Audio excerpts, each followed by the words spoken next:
ধামরাই উপজেলার বালিয়া উদুদুর রহমান উচ্চ বিদ্যালয়ের ৬৮তম প্রতিষ্ঠা বার্ষিকী ও পূর্ব পাকিস্তানের সাবেক মুখ্যমন্ত্রী ও গণপ্রজাতন্ত্রী বাংলাদেশ সরকারের সাবেক প্রধানমন্ত্রী মরহুম আতাউর রহমান খান সাহেবের ৩৩তম মৃত্যুবার্ষিকী এবং ধামরাইয়ের সাবেক সংসদ সদস্য মরহুম ব্যারিস্টার জিয়াউর রহমান খান ও তার পরিবারের যারা মৃত্যুবরণ করেছে তাদের স্মরণে আলোচনা ও দোয়া মাহফিল অনুষ্ঠিত হয়।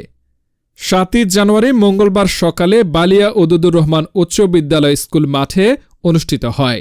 প্রধান শিক্ষক মোহাম্মদ জাহাঙ্গীর আলমের সভাপতিত্বে প্রধান অতিথি হিসেবে উপস্থিত ছিলেন ধামরাই উপজেলা নির্বাহী কর্মকর্তা মামনুন আহমেদ অনিক।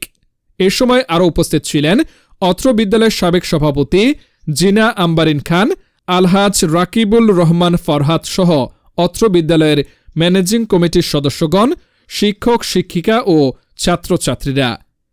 তার পরিবারের বংশধরদের সাথেও মেশার সুযোগ হয়েছে এবং তার যে মহান কীর্তিগুলো সেগুলো জানার এবং দেখার সুযোগ হয়েছে। তো সেদিক থেকে আমি অত্যন্ত ভাগ্যবান।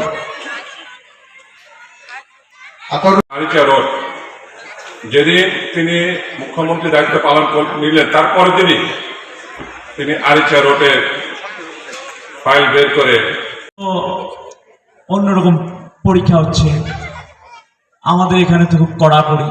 আমি দৃঢ়ভাবে বলেছি, ভাইরে, এই মাটি কৃতি সন্তান, এই মাটিতে জন্ম নেওয়া জনাব মরহুম জনাব আতাউর রহমান খানের 33 হয়েছে। জনাব আতাউর রহমান খান এই বিদ্যালয় প্রতিষ্ঠা করেছিলেন বলে আজকে আমরা এখানে যদি কথা